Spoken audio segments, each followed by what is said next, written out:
Mr. Peter Müller-Baum with us. He is the Managing Director of Germany's Engineers Association, VDMA, Director of the Working Group Power to X for Applications. So he's very much connected to the entire German hydrogen environment, and he'll give us his insights to the international perspective of German hydrogen technology providers, together with Mr. Rajesh Nath, Managing Director of VDMA India. The floor is yours. Yeah, thank you very much. I'm very pleased to be invited here to present the VDMA and also our activities in particular regarding hydrogen and power to X. I hope you can see my presentation.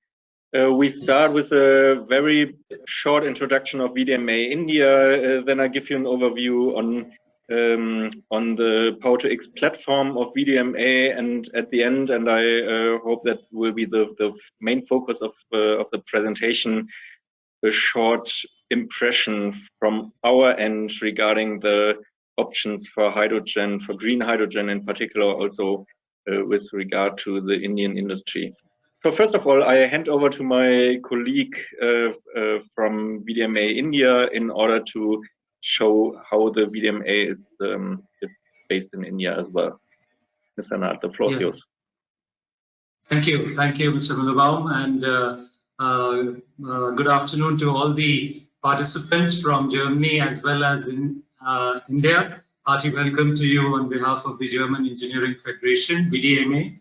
So friends, what is VDMA? We are the Association of the German Machinery and Plant Manufacturers. In fact, VDMA is the largest industrial association, not only in Germany, but you could say in Europe, having approximately 3,350 members, and the turnover of the VDMA members is at 205 billion euros. Of course, the association and members are dependent on exports, and from this almost 79% is exported. VDMA has a rich heritage and culture. It's a 129-year-old association founded in 1892 and headquartered in Germany, in Frankfurt. We are divided into specialized divisions. So we have 39 specialized divisions within the VDMA. And besides the head office in Frankfurt, VDMA is present in the BRIC countries. And in India, India was one of the earliest foreign subsidiaries of VDMA, and besides that, we are present in China. We have an office in Russia as well as in Brazil. Besides our presence in Brussels, as well as in Poland and Austria and Japan. Next slide, please. So, coming to our Indian operation, friends, we are headquartered in Kolkata, and besides our operations in Kolkata, we have presence in Mumbai, Bangalore, and Delhi, covering each of the regions. So from the VDMA members, we have around 600 members who are present in India and well established in India in the engineering sector, right across various industrial applications. Next slide. And this is our key people or management team here in India. We have Jimli John heading our Western region office in Mumbai, then Sandeep Roy in Kolkata for the Eastern region, Ajmal in Noida for Northern region, and my colleague Manohar here in Bangalore. So with that, now I would like to give it back to Mr. Peter Müller-Baum for his presentation. Thank you very much, friends. Thank you very much, and I will continue with a very brief overview on the Power to X activities of VDMA, here with a platform of more than 140 members, established end of 2018, and increasingly with new members on a very regular basis. More and more companies are interested in that platform. So if you are interested as well, the slides which I'm going to present now are shared after that meeting, as far as I know. Please don't hesitate to contact us. Actually, we are covering all typical activities which such an association like the VDMA is typically dealing with. Networking and lobbying are the main activities, but we are also organizing congresses, webinars now during the COVID-19 pandemic, of course, and are doing a lot of PR activities.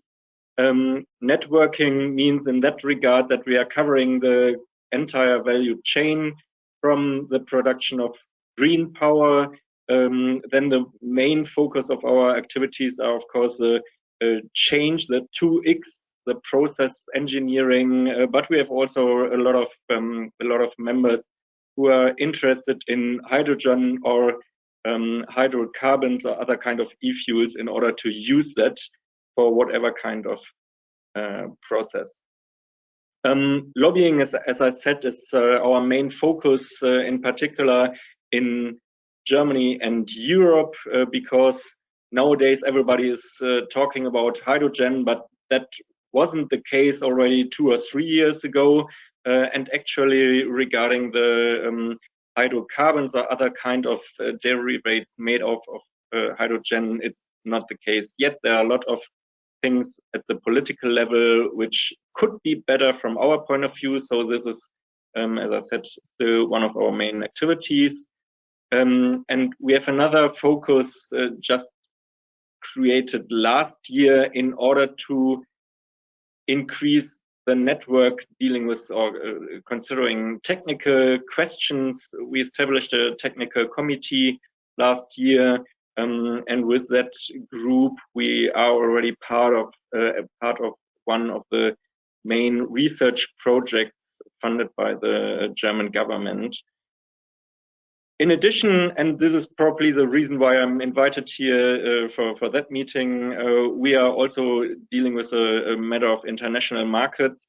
I will come to that later on when we see which countries, which regions worldwide are mainly interesting for hydrogen production. At the end, public relations, as I said, is also a very important activity for us in order to inform politicians, but also the broader public on hydrogen and Power-to-X technologies in principle.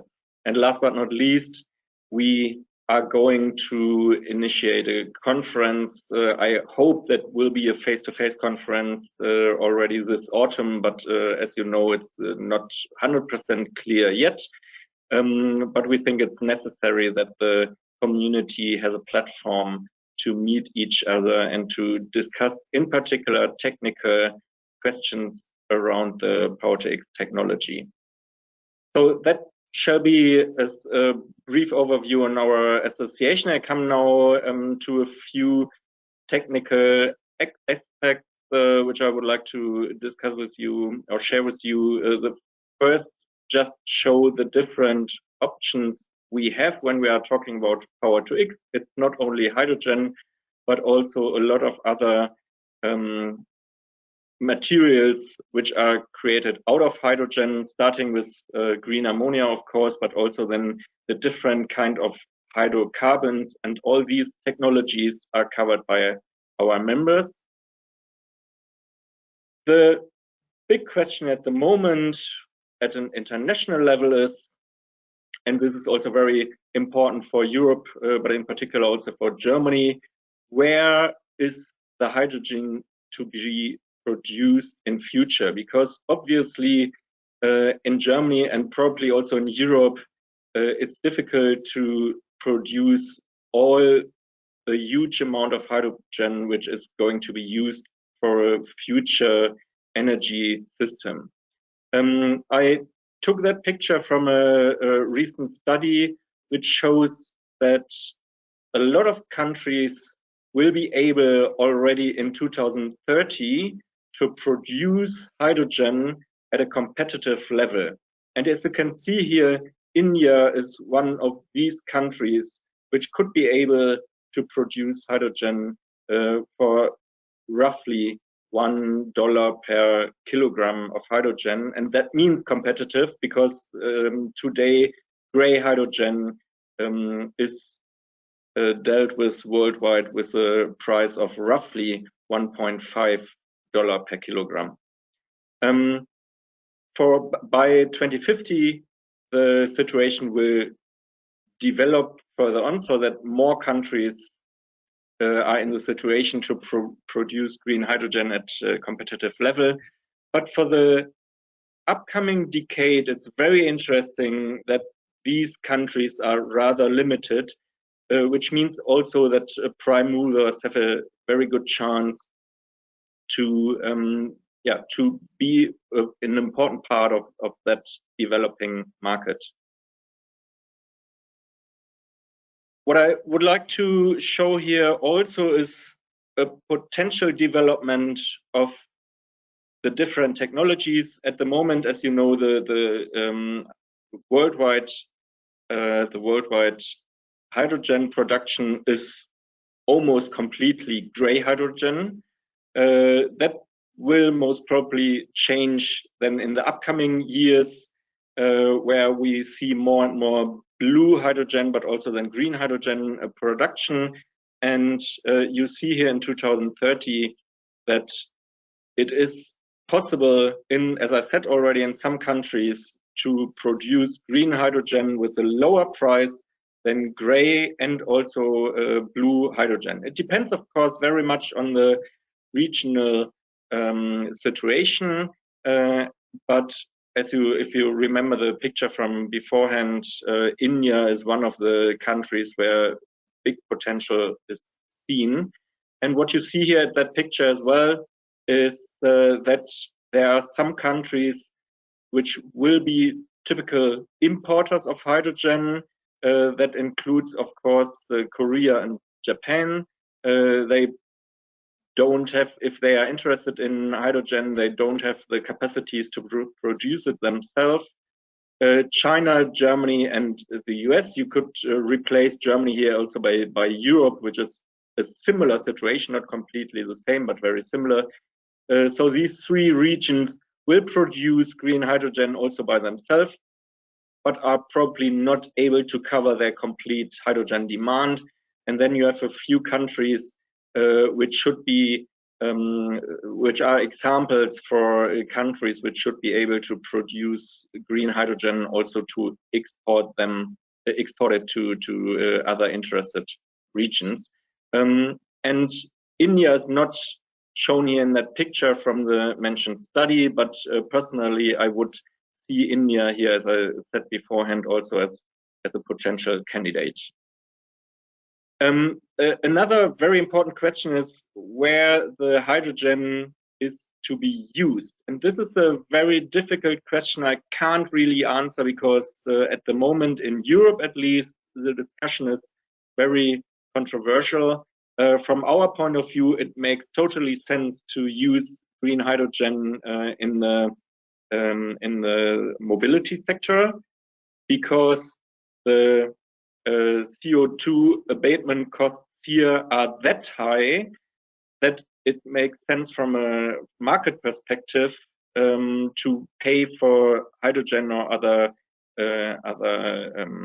green energy carriers, while the other sectors like steel, for example, are those sectors where you don't have any alternative than green hydrogen to become decarbonized, but it's more expensive. So the mobility sector would be, from our point of view, a very good market to start with those activities. But as I said, the discussions at the moment are very controversial, and we probably will see in the next couple of weeks or months a decision in Europe and in Germany, most probably next year, how to deal with these difficult questions. So that is already the end of my presentation. I'm happy to answer questions, if any, and if you are interested in our network and our platform, please do not hesitate to contact us. You can see also our website at the very end. You see here me and my team, which is dealing with all these different questions covered so far. Thank you very much indeed.